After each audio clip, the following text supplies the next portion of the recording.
So I want to start off by telling you a little bit about Roberta's background. For more than 25 years, Roberta Chinsky Matuson, president of Matuson Consulting, has helped leaders in Fortune 500 companies achieve dramatic growth and market leadership through the maximization of talent. Her clients have included General Motors, Best Buy, New Balance, Staples, Monster, the Boston Beer Company, and small to medium-sized businesses. She is known worldwide as a talent maximizer and is a leading authority on leadership, earning employee commitment, and client loyalty.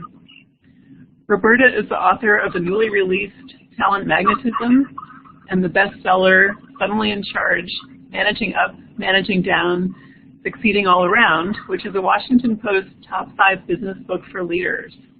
And her newest book, The Magnetic Leader, will be out in March of 2017.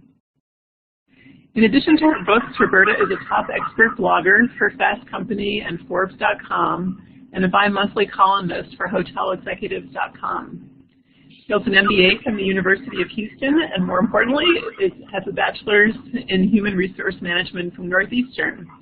We're thrilled that she's joining us here today and look forward to learning from her about how to advance our careers by effectively managing up. I'll turn it over to you, Roberta. Thank you, Michelle, for that wonderful introduction, and I'm delighted to be with you today. How exciting. This is a really popular topic, and I'm asked frequently to talk about it because it's so important. So I know your time is precious. I'm going to jump right in and make sure we have time for questions. So in my experience, what I have found is that most people seem to do a really great job of planning for failure. I mean, you have all these contingency plans in place, yet few of us have actually taken the time to plan for success. And so today, my goal is to make sure that at the end of this webinar, you actually do plan for success, because the outcomes of doing that are very positive, and it's a lot better to go through life that way. So I wanted to share with you my story because, you know, everyone has a backstory, and people often ask me, well, why is this topic of managing up so dear to you, and why did you write this book? Well, you see, when I was 24 years old, I arrived at work one day only to find that my boss had been fired. So I did what I thought any other 24-year-old would do. I asked for her job. And you know what? They actually gave it to me. I had no idea that this particular moment in time would change my life forever. But I do know that what went swirling around in my head was, how long do I have until they realize I haven't a clue what I'm doing? And wow, I'm in charge. Now what the heck do I do? And it wasn't until years later that I learned that those thoughts were, and still are, quite common for those who suddenly find themselves in charge. Now, you'll have to read the book to find out how this story ended. But I will share some of my findings that I do have in the book for those of you who want to know about it now rather than later. Boston Beer Company, fabulous company, one of my clients. And I was working with them to help them do a better job of retaining their talent, and much of their talent are new graduates. And I think the one thing that stood out for me was when a couple of the newly hired people asked the following question: when will I get promoted so that I don't have someone telling me what to do? Here's the news, folks. There will always be a boss, always. And I shared this story when I was speaking at New York Life Insurance Company, and in the room was the CEO of the organization, and he was smiling because he had a boss as well, and that boss actually is the board. So what I want you to realize is that no matter where you go, unless, of course, you work for yourself, there is going to be somebody who is in charge, somebody who's your boss. So the quicker you learn how to manage this person, the better you will be. So, have you ever noticed how the people who get promoted in your organization aren't necessarily those who are the most qualified? Yet, lo and behold, they get the promotion and receive all of the benefits that come with their new title, while the person who should have gotten promoted is left behind. I see that a lot, and perhaps that's even happened to you. Your promotion went to someone else. I've given lots of thoughts to this scenario and have included plenty of tips to ensure that this doesn't happen to you. And so when I wrote the book, Suddenly in Charge, I did that because I was very clear that I wanted to make sure that what happened to me never happened to people like yourself. And here's what I mean by that. I lasted in my job for 6 years, and then one day I got taken out by a wave I never saw coming. And the reason that that happened to me is that I didn't manage up. And I didn't manage up because I didn't even know what managing up meant or that you had to do that. And so let me share with you what managing up is, because if you don't do a good job of managing up, you won't have to worry about managing down. I can tell you that from my own experience. Managing up isn't about brown-nosing. It's about managing the relationships above you, specifically your boss, so you can get your people the resources they need to be successful. I'm going to repeat that. It's simple. It's managing the relationships above you, specifically your boss, so you can get your people the resources they need to be successful.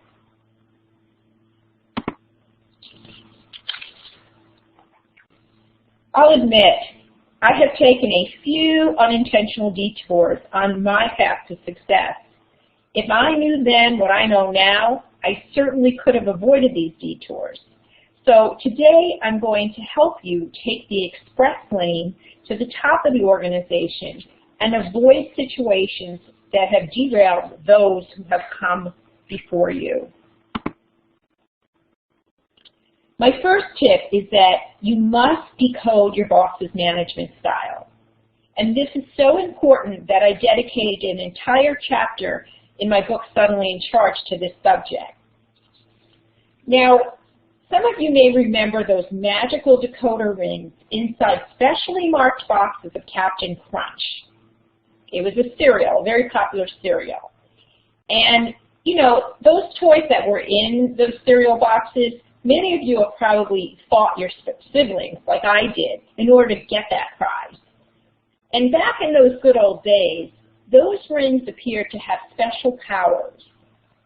And in Suddenly in Charge, I talk about how I wish I had kept one of those decoder rings found in the cereal boxes back when I was a kid, because I could have used that ring a number of times throughout my career to decode my boss's management style.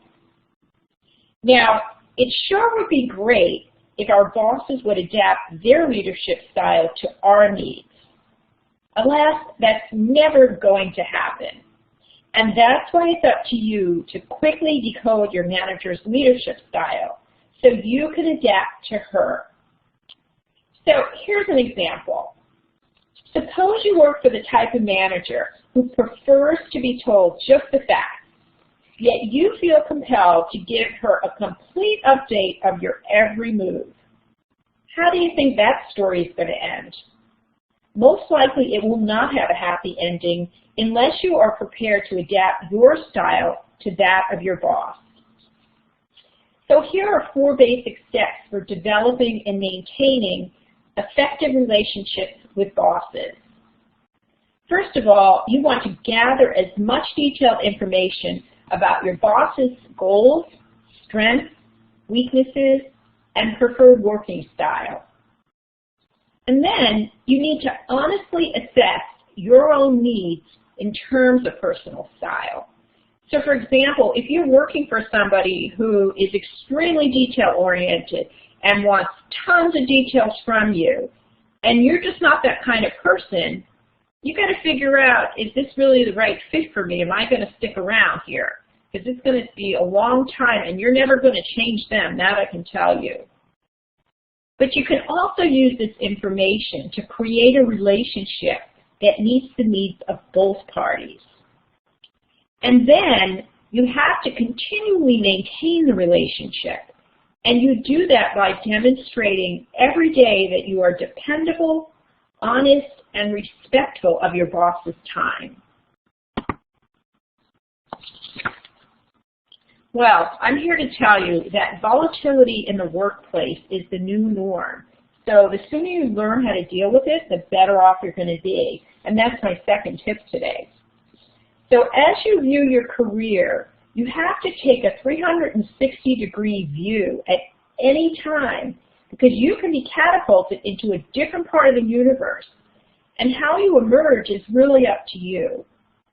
You know, you can huff and puff and moan and groan, or you can emerge primed and ready for differing responsibilities and new relationships.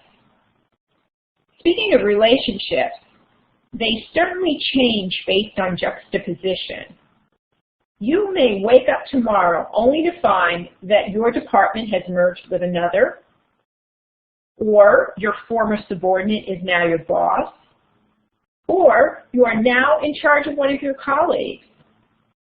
You know, I had a dear friend call me up, and she was in a state of angst because she had just found out that her coworker was going to become her boss. And she asked me, what do I do? What do I do? And I said, hang on, let's just kind of give this guy a chance. And, you know, she took my advice, and I have to tell you, a month later, I get another call from this same friend, and she's like, oh, I love my new boss. He's so great. He really listens to me. I'm really enjoying working for him. You know, so sometimes you just have to take a step back and not react so that you have a chance to assess the situation, because a lot of times it's going to end up a lot better than you might have thought. So something else I would like you to consider is that we are all in the relationship business. And that means that it's important to be mindful of your interactions, because it's your behaviors that matter, not your intentions. So when I say that, you know, you may not mean to be standoffish or rude to your coworker who's now your boss. It might not be your intention, but if your behaviors are demonstrating that you're not all that happy about the situation, then that could really have a negative impact on whether or not this relationship is going to work long term. Speaking of relationships, let's talk about the game of office politics, which brings me to tip number 3. Office politics is really how work gets done in the office, and it's the informal way that work gets done. And, you know, in my first executive job, I had no idea there were so many unwritten rules at work, nor did I understand how office politics really worked. And since then, I've become an expert on this subject, and I've successfully coached clients through some very sticky political situations. So let me give you some tips on how to deal with office politics like a pro. First of all, you need to rid your mind of this idea that you are not going to play in this game. If you are working in a corporate environment, if you work for a nonprofit, if you work for a government agency, a family-owned business, you can rest assured that there is a round of politics being played somewhere in the organization. And so the sooner you learn how to play this game, the better off you'll be. And so before you begin writing your letter of resignation, it's really important that you understand that politics is not about manipulation. I know we see all these TV shows like The Good Wife and gosh, a long time ago, Ally McBeal, all these shows where it looks like everybody's backstabbing everybody. That's simply not the truth. So I want to kind of separate facts from fiction. And I don't know who's moving my slides, but I'm going to just hang in here and move them back. So I also want you to think about how things get done in your organization. And when I say that, I mean, how do they really get done? Because there are a lot of things that happen in organizations that the people who we think hold the power really aren't the ones who do. And so, for example, if you think about it, if all the conference rooms are booked, yet your coworker always manages to get one, then he or she knows somebody who has access to the booking of the rooms. And so you really want to just keep an eye out as to how things get done informally. And also, I want you to understand that it is about power. And power is the ability to get things done through other people. So people who master this game, they follow the unwritten rules that allow them to maneuver swiftly through the organization. And they obtain those scarce resources, approval of prize projects, and the promotions that we talked about. You know, the one that didn't go to you and went to someone else. Can you see now why it's important to master this game? My next tip is about trust. You have to build trust because you can't have a relationship without it. So think about someone you have high levels of trust with.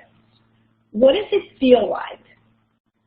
Usually the words that people say to me when I ask that question is, they tell me it's comforting, it feels safe. Now think about someone with whom you have low levels of trust with. Does the relationship flow smoothly, or does it require lots of energy? Do you enjoy this relationship, or do you go out of your way to avoid this person? Now think about how this specifically plays out with your boss. And so I've thought a lot about this topic, and I've come up with what I call the bank of trust model. And that is, you make a deposit. Every time you make a deposit and you do what you say you're going to do for somebody, that's called a deposit. And if you keep building trust by making and keeping commitments, being consistent, being respectful, then you make deposits. And so now and again, and it happens to all of us, you may make a mistake, and I call that a withdrawal. But if you have enough deposits in your bank of trust, that one mistake is not going to damage a relationship. You will not go bankrupt.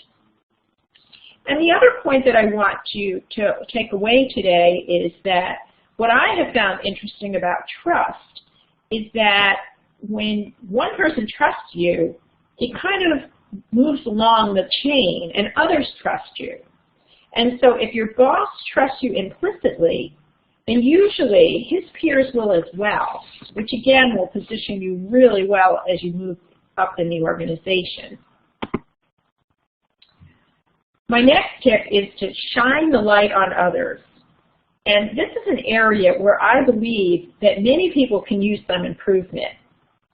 Leaders often forget that they are no longer being measured on their own results.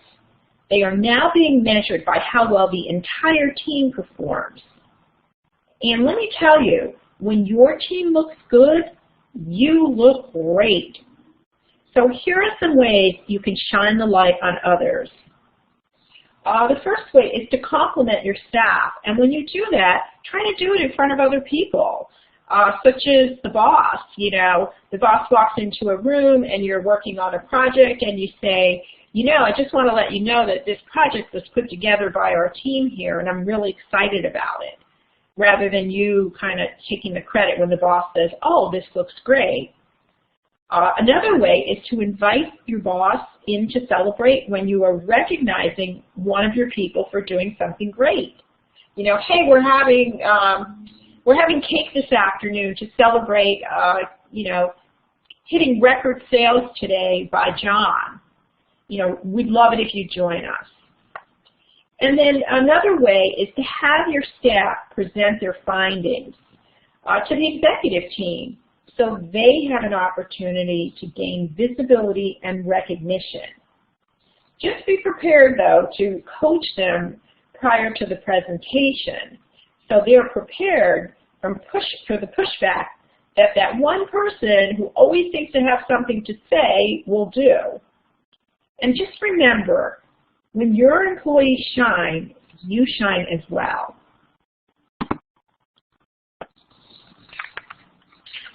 Wondering if the guy on the right looks familiar to anyone? My next tip, leadership isn't about being loved. It's about being respected. And so here are some ways that I've seen this play out over the years. I was working with the CEO of a company, and really nice guy, maybe too nice, in that he did not want to write performance reviews. It wasn't that he didn't believe in performance reviews, he just didn't want to write them because he was afraid that if he said what he needed to say, people wouldn't like him.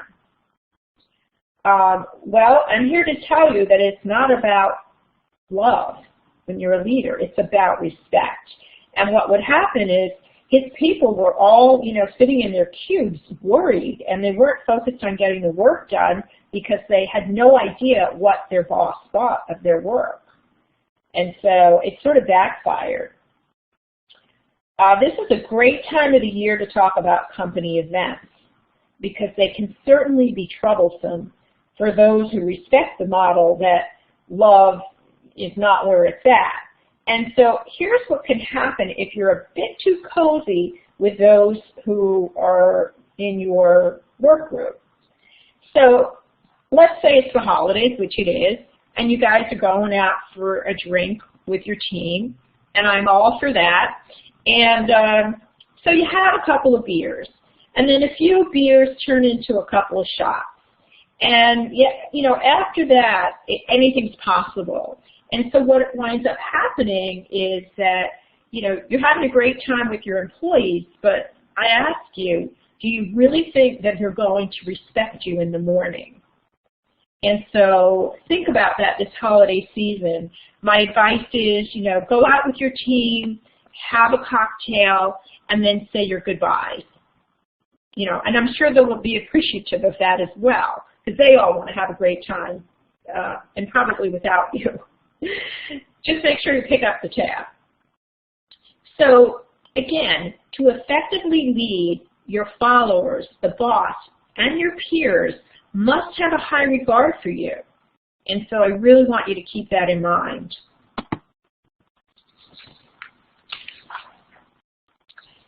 Here's tip number 7. You have to toot your own horn in order to be heard in a sea of cubicles.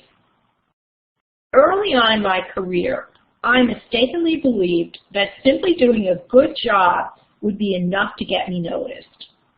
I would sit in my cubicle with my feet up on the desk and dream about the day when I would be fielding competing offers from other divisions. Well, imagine my surprise when that never happened. Many people find it very difficult to wrap their head around this idea of promoting yourself, self-promotion. And I'm going to say this, especially women. I did a program for Microsoft, and it was very interesting. The women in the room were not all that keen about self-promoting until I was able to show them that it was in their best interest. So I think the following study really says it all, and that's why I'm sharing this, especially for the women that are listening. McKinsey did a study, and that study showed that men are promoted based on potential and women on performance. Interesting. Now, you can't place all the blame on men, because women really need to step out of their comfort zone and strategically brag if they are at all interested in leveling the playing field. And so I was doing a workshop for a company, and it was very interesting because it was only women. This was on executive presence for women. And one of the team members that was there, her boss was there, and she shared with the group You know, I can't tell you how frequently your male counterparts are in my office asking me, when am I getting promoted? When am I getting a raise? Yet none of you women are ever asking me that question. And she said, you know, quite honestly, when it comes time for promotion, there's a good likelihood that I'm going to give it to one of the people who were just in my office. So I really can't stress this enough. So how do you do this? Well, first of all, we have to get rid of some of the myths. And first of all, the first one is your work speaks for itself. Well, if that were the case, how come so many of these great artists were never known, nobody even knew about them until they were dead? I don't know about you, but I'd like to be known for my work while I'm alive.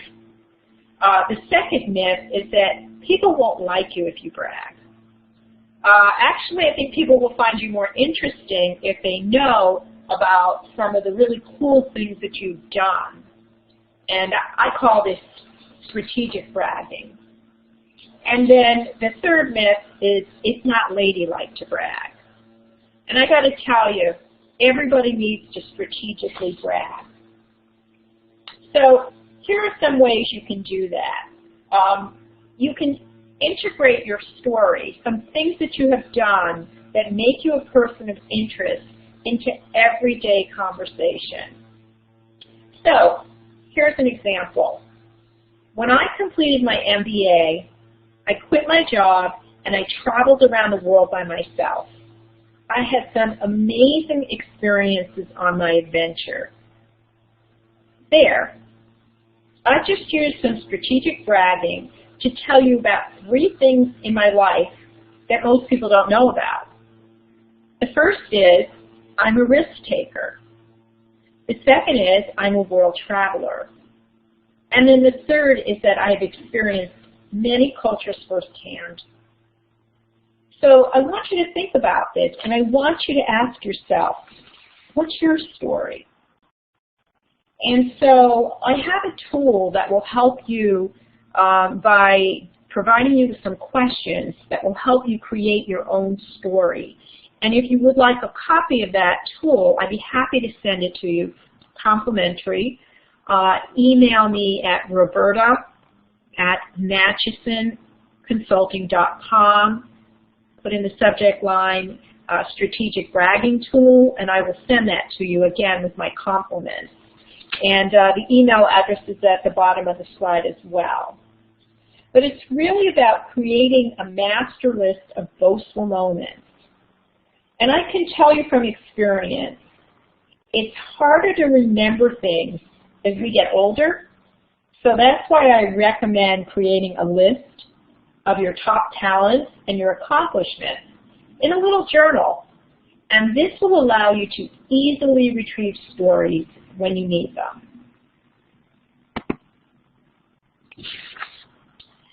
Tip number 8, you have to manage your own performance. I know it sounds counterintuitive, but bosses are busy people, and most would rather walk on hot coals than write a performance review. Here's what I recommend. Prepare your own review, which should include ways you've added value to the organization, as well as areas needing further development. And present this to your boss a week or 2 prior to your review. And then, don't be surprised if what you get back for your review closely resembles what you've just submitted. Speaking of managing your own performance, don't make the career-ending mistake of believing that no news is good news. Go in and ask for feedback periodically so you aren't thrown for a loop when your boss sits down to tell you that she isn't meeting your expectations, although she's never told you what they were. And I use that example because that actually happened to me. And my boss said to me, "You're not meeting my expectations, although I'm not sure I told you what they were." And I sat there and I thought to myself, this is very interesting. She went to Harvard. I went to Northeastern. Maybe at Harvard they had a course on mind reading. Not at Northeastern. We were too busy on co-op. You know, so I mean, I was just completely thrown off guard. And in retrospect, today, whenever I think about that moment, I chuckle. But at the time, it was pretty stunning, I'll admit. Maybe not my best experience, but definitely one for the book. Oh my goodness, does this look familiar? Anybody out there have some young bosses now? Well, if you don't, you may have one soon. So let's talk a little bit about how to manage a boss who's young enough to be your child. So if you're not working for a younger boss right now, I'd advise you to reserve some judgment here. Because as you can see, the statistics are pretty interesting. This is from a Career Builder report, and here are the findings. 43% of workers who are 35 or older work under a younger manager. 53% of workers 45 and older have younger bosses, and 69% of those over 55 have a younger boss. And so the longer you're in the workplace, the more likely this is going to be your reality. And so when I was writing Suddenly in Charge, I had an opportunity to interview Frank Giudardo, who at the time was the CEO of Uno Chicago Grill. And he shared the following with me on working for younger bosses. He said, quote, "You have a responsibility to teach your boss. If your boss succeeds, you succeed. Your boss fails, you fail." And as you can see, this has nothing to do with age. I found, you know, again, when I was writing the book, I was doing a bunch of research, and I discovered that some of the most popular children's book authors never had children. And so here's an interesting fact. Louisa May Alcott and Dr. Seuss, despite their lack of experience as parents, it didn't interfere with their ability to connect with young children. And just because your boss doesn't have years of experience under her belt doesn't mean she won't go down in history as one of the best bosses that you've ever had, but only if you give her a chance. So, you know, some tips to get you started are you really need to shift your attitude. This person is your boss. They're not your enemy. It's also good to acknowledge the differences and openly discuss ways that you can meet in the middle. And keep your sense of humor. You may think it's a bit humorous that when you mention Paul McCartney, a younger boss might say, "Oh yeah, wasn't that the guy who played with Wings?" Yet chances are that unless you have a young person living in your house, you may not know who Ariana Grande is or why she's getting so much attention. Luckily for you, though, the days of having to listen to your coworkers' radio are long gone. So you can listen to whatever you want to. Tip number 10, you have to continually maintain your relationship. Like any connection worth having, you need to apply care and attention in order for the relationship with your boss and those above you to flourish.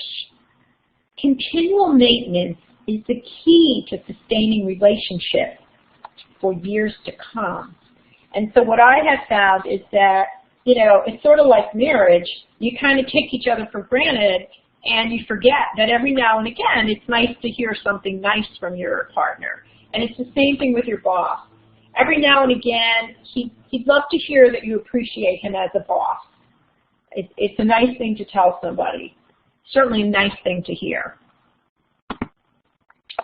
Now, I'm currently writing the second edition of Suddenly in Charge, and I have lots of new content in this edition, including a chapter dedicated to executive presence. And it's such an important topic these days, and one that I believe is very much misunderstood. So there really is more to executive presence than looks. But make no mistake, looks do matter. A recent Wall Street Journal article titled, "Why Dressing for Success Leads to Success" highlighted new research that shows when workers wear nice clothes, they achieve more. Why Dressing for Success Leads to Success showed that those who dress well can increase dominance and job performance in high-stakes competitive tasks. And so, a lot of times today we're in this casual world of, business casual, yet it's still important to come to work every day put together well if you're interested at all in moving up. Executive presence is the aura of leadership. It's that feeling people get when a leader walks in the room. So people that have executive presence, here's what they do that others don't. They project confidence. They are poised under pressure. They demonstrate decisiveness. They are strong communicators. And they can read an audience and a situation. Now, I have found that the biggest impediment to executive presence lies in between your ears, and it's called mindset. First and foremost, people refuse to believe that other factors besides performance will be taken into consideration when promotion time comes along. Look around your workplace and see who is being promoted. Are the promotions going to the people who are technically great at their jobs, or are other factors coming into play? My guess is it's the latter, and much of that has to do with executive presence. In fact, last week I spoke to the CEO of Decode North America, and she told me that she had this executive that she promoted into a very high-ranking leadership role, and she was about to pull him out of that job. And she said she was doing that because it was very clear to her that he did not have executive presence. And she hired a coach for him, and she did everything in her power to help him get there. But alas, he's not exuding it. And so again, I just want to make sure you understand that executive presence is real, and that if you want to move up in your organization, you need to consider what you need to do in order to exude this level of confidence. So in summary, when you're navigating in the top-down world of business, you're going to need to learn to decode your boss's management style, and you need to do that rapidly because who knows, you could have a new boss again in 3 months. Volatility in the workplace is the new norm. You have to understand office politics because they exist. You have to build trusting relationships. It's also important to shine the light on others so that it will shine brightly on you. Remember, respect always wins out over love. You have to toot your own horn to be heard in a sea of cubicles. And you have to manage your own performance. That's managing up. And understand that you have to learn how to work with the different generations because in the not-so-distant future, your boss may very well be young enough to be your child. And you've got to nurture those relationships. And keep in mind that executive presence does matter. So we're going to open up this part of the session for questions before we close, and then after I have one closing statement. So, okay, so I'm looking at some of the questions. What is the best way to assess your boss's style? Great question, Scott. First of all, observation. I had a boss once, Martin, and in the middle of our meetings, I would notice that he would look at his watch. And it didn't take me long to figure out that my boss really only wanted the facts, and I was giving him all the background information. And he was letting me know in a not-so-subtle way that our time was coming to a close. So that's a great way for you to assess your boss's style, is through observation. I'd also suggest you ask your boss, you know, do you prefer to meet with me daily? Do you prefer to meet weekly? Do you prefer I send you a text to give you an update? What is your preference? So it's really about opening up the dialogue and adapting to your boss's style.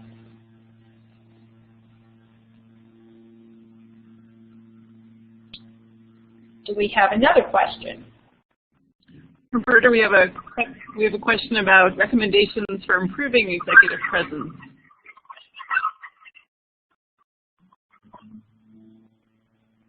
I have found that one of the best ways to improve executive presence is to actually work with a coach. It's really hard to see yourself outside of your own frame. Then, you know, when you work with an executive coach, that person can help you by doing what we call a 360, talking to people who work with you, talking to people who report to you, talking to your boss, and really getting a good view of where you currently are so that you can make those improvements. And some of the clients that I've coached in that manner, I mean, I've actually sat in on their meetings and observed them in meetings and have been able to provide them with real-time feedback.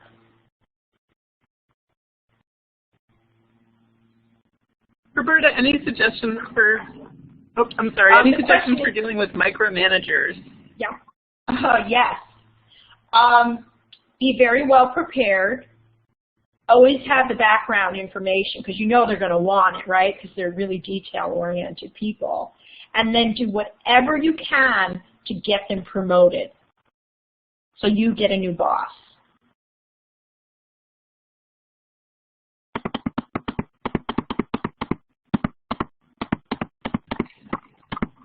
Roberta, what about dealing with an absentee or remote manager? Well, we have so much technology at our hands now, it's really awesome. I mean, you know, you can get in front of them, quote unquote, through Skype. So I think it's even more important to make sure that you have a vehicle to communicate with them regularly. So again, asking your boss, do you prefer, you know, I'd like to make sure that our communication lines are open. We could do this via Skype, or we could do this via text. You know, what's your preference?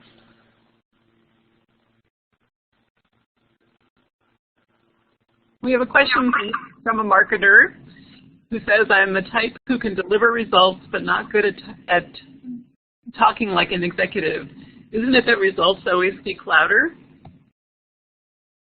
We would all wish that were the case. And it was interesting, for the new edition of Suddenly in Charge, I just interviewed a woman who is the CEO of a company, and she was really quite fascinating to speak to. And she said, I had a couple of strikes against me. I'm Canadian, she said, and so I'm nice. And then she said, I believed for a long time that my work would speak for itself, but it didn't.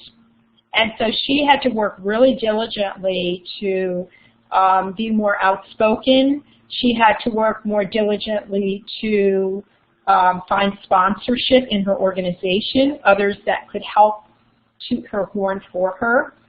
But she really had to work on that because, you know, she realized, like I said prior, that it's not the fact that you do good work. Lots of people do good work. And just the fact that you're on this webinar today, whoever wrote that question, right then and there, you've taken a huge step, huge. So now you just have to really figure out, how you're going to get to the next level and what changes you're going to make so that you do get noticed. Roberta, what about how do you deal with a boss who doesn't seem to know as much as you do about the job or doesn't have as much experience in the relevant area? Well, most bosses are looking for results. They don't really care about how you're doing the work. And so for those bosses, I would just, once again, be very clear on keeping them informed. And I wouldn't overwhelm them with the details. Those of you who are in technical jobs that are being managed by non-technical people, once you start talking, technical jargon, you're going to lose them. So really focus on the results that they're looking for and not so much the tactics. Don't go in. I once had a computer guy, who when I was using, I'm on a Mac now because of him. Because Computer Dave would come to my house and explain all the reasons why my Dell computer wasn't working in technical jargon that, quite frankly, I had no desire to hear about. And I couldn't wait to get rid of them. So I went over to the world of Mac, and my life has been peaceful since. And so my point is that, you might want to razzle and dazzle them with your technical know-how, but all you're going to do is they're going to close down. What about dealing with coworkers that may be trying intentionally or unintentionally to get in the way of your promotion? Oh, how interesting. I'm chuckling because I'm writing a course right now for lynda.com, LinkedIn, and one of the chapters is going to be exactly on this topic, what to do when you're going from peer to boss. And you have a coworker who isn't really on your side. And so I kind of look at that person the same way as I look at a bully, right? You have to confront them. You just have to say, look, dude, I get the feeling that for some reason you're not as happy as I am about this promotion. I understand. Perhaps it was one you wanted, but the reality is I'm here. And so we have to figure out a way for us to work together and have that dialogue. Because, first of all, that person may not even realize that they're acting like a jerk. And just by confronting them, it will, having that conversation kind of sets the tone that, okay, I'm willing to let you do this for a very short period in time, but now it's time to get back to work. Great. And if someone wanted to work on executive presence by hiring a coach, how should they go about that and what might they expect to pay? I think the best way to go about that is to make sure whoever you hire has been there. And when I say that, there are a ton of people who have all these, coaching certifications. I know some of them, and to be honest with you, they've never been in the executive suite. So it's sort of like hiring the ski instructor who's never actually skied down, a black diamond mountain. So you want to make sure whoever you hire has the level of experience and has been there. You also want to make sure that they're the right fit for you. So, for example, I'm pretty direct. I like to tell people the way I see it. I don't want to waste their time. Some people prefer the San Francisco approach. I'm from New York. So they might want somebody who's a little bit softer. So you have to find someone who's the right fit for you. And the best way to do that is through, asking somebody who's worked with a coach for a referral. Who have they used? And on my website, MatusonConsulting.com, there is a free download under Suddenly in Charge to a chapter on how to work with a coach or a mentor. And in that chapter, I believe there's discussions on how to find a coach or a mentor and what the difference is. So feel free to download that as well. And then I think, did you ask the average cost? I know that question is here. that cost really, really varies. I mean, you could get somebody like Marshall Goldsmith, who is like the top coach, and I believe his domestic coaching fee started about $250,000 for like 9 months. Or you could find somebody for a little bit less, actually a lot less. So it's not really, for me, it would be about finding the right fit and then figuring out how to make that work within your budget. That's wonderful advice. And what about how to determine the correct amount, frequency, and ways to keep on your manager's radar? I think you're going to have to, again, you're going to have to observe. I'll tell you a funny story. I was working with a government agency, and one of the people in the course came up to me and she said, you know, I have this millennial who keeps coming into my office like 4 or 5 times a day asking me how he's doing. She said, it's driving me crazy. I can't get any work done. So she said, so here's what I did. I went to him and I said to him, look, you see this threshold here in my office? You can only cross it 1 time a day. And so he said, okay, I get it. And then he went back to his desk, and she went back to hers, and she was really excited because she felt very proud that she had this conversation. And I am not kidding you. 2 minutes later, she got an email from him. How am I doing? So you're going to have to monitor it. You're going to have to ask your boss, you know, do you prefer to get a weekly summary from me, or do you want a daily summary? Do you want to meet weekly? Do you want to meet daily? Do you want to only meet when we need to meet? Like, you have to drive the relationship. You have to ask these questions. What about dealing with a boss or a senior manager and you're trying to get a promotion and you do think that there is perhaps some sexism or other issues going on besides performance that are getting in your way?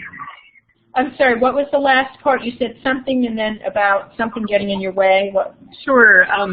So someone where they do feel like sexism is, there's a perceived gender bias with their boss, and yet they're trying to get ahead, but they do feel like the manager is influenced by some sexist views. Well, again, to me, it goes back to, you know, having that conversation and having, you know, confronting that person, because, look, what have you got to lose, right? If they are indeed sexist, you don't want to stay there anyhow. So, you know, having the conversation saying, you know, what is it that I'm not doing right now that I need to be doing in order to get a promotion? And asking those questions. And then, you know, just say and be very clear. And then writing that down and sending them an email confirmation, you know, just to summarize. So if I'm able to do the following, then I will be considered promotable. Now it's in writing. Well, this is such fabulous advice, and I think these are areas that really trip people up. They can cause a lot of stress. They can cause a lot of dissatisfaction at work. So these advice that you're sharing is really useful for moving beyond just our responsibilities, but to looking at our potential success and navigating politics at work. I want to let people know that they can still, we had a special offer on Roberta's Managing Up book, and that still applies after the session. We'll be sending out a webinar evaluation survey, and that'll have a link. We are offering Roberta's Managing Up book at a special Northeastern price of $650, and you can still learn more about her advice and read the book, as well as take a look at other books, especially her upcoming book. Roberta, this has just been so useful. I really appreciate your willingness to talk with us today, to share your expertise, and to get us all thinking about what else we can do in these areas to manage up and to advance our careers. And thank you to the participants for Michelle, joining us I'd just and like for your to great questions. Yes. I just wanted to suggest, you know, in closing, a couple of things. Number one, you guys can send me an invitation on LinkedIn, happy to accept. But really what I want you to do is, we talked about 10 tips. I actually gave you a bonus, number 11. And so pick 1 or 2 of these tips, okay, and move them forward a mile rather than trying to move all 11 forward an inch. And you will find that you will be so successful that you'll be writing to me like, thank you, thank you. And so I really have enjoyed today. And if you want to take advantage of my free 15-minute coaching call, be one of the first 5 people, and I'm happy to do that. Thank you, Roberta. That's a great offer. And just to let everybody know that today's webinar is part of Northeastern's Alumni Career Strategy programs. We will continue to have webinars beginning next year. January 11th will be the first one, and it's about how to play a bigger game in your life and your work. And we will be letting you know about future offerings throughout the beginning of next year, roughly on a monthly basis. So again, thank you so much to Roberta. We're always proud to have an alum as a presenter. And thank you all for joining us today. And good luck with putting these ideas into practice.